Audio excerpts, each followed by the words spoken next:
What's up, guys? This is Samantha, and this is another episode of Turn the Page. Today I will be reading a mystery book. It is called 9 Elms. It is part of the Kate Marshall thriller series. The author's name is Robert Brinza, and this is based on a serial killer, so if you are into those type of books, I hope this one will make you turn the page. Here we go. Detective Constable Kate Marshall was on the train home when her phone rang.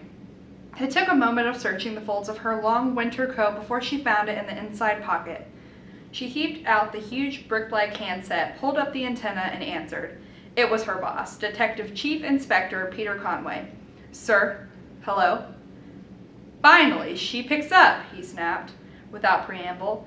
I've been calling you. What's the bloody point in having one of these new mobile phones if you don't answer?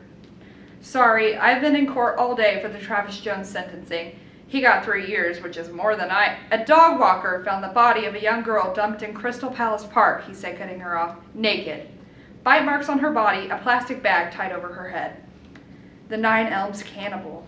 Operation Hemlock. You know, I don't like that name. Kate wanted to reply that the name had now stuck and was bedded in for life, but he wasn't the kind of boss who encouraged banter. The press had coined the epithet 2 years earlier, when 17-year-old Shelley Norris had been found dumped in a wrecker's yard in the 9 Elms area of southwest London, close to the Thames. Technically, the killer only bit his victims, but the press didn't let that get in the way of a good serial killer moniker. Over the past 2 years, another 2 teenage girls had been abducted, each in the early evening on the way home from school. Their bodies had shown up several days after their disappearances, dumped in parks around London. Nothing sold newspapers more than a cannibal on the loose. Kate, where are you? It was dark outside the train window. She looked up at the electronic display in the carriage. On the DLR. Almost home, sir. I'll pick you up outside the station, our usual spot. He hung up without waiting for a response.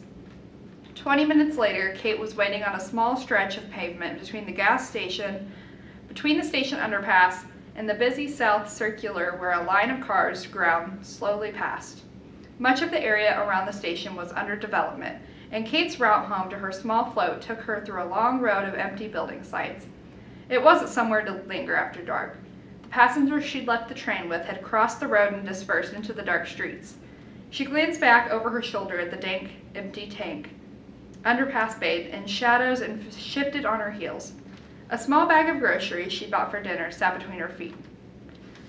A spot of water hit her neck, and another, and then it started to rain. She turned up the collar of her coat and hunched down, moving closer to the bright headlights in the line of traffic.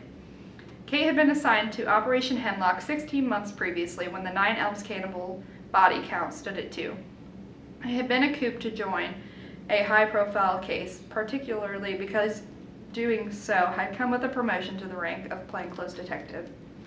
In the 8 months since the third victim's body had been found, a 17-year-old girl called Carla Martin, the case had gone cold. Operation Hemlock had been scaled back, and Kate, along with several other junior officers, had been reassigned to the drug squad.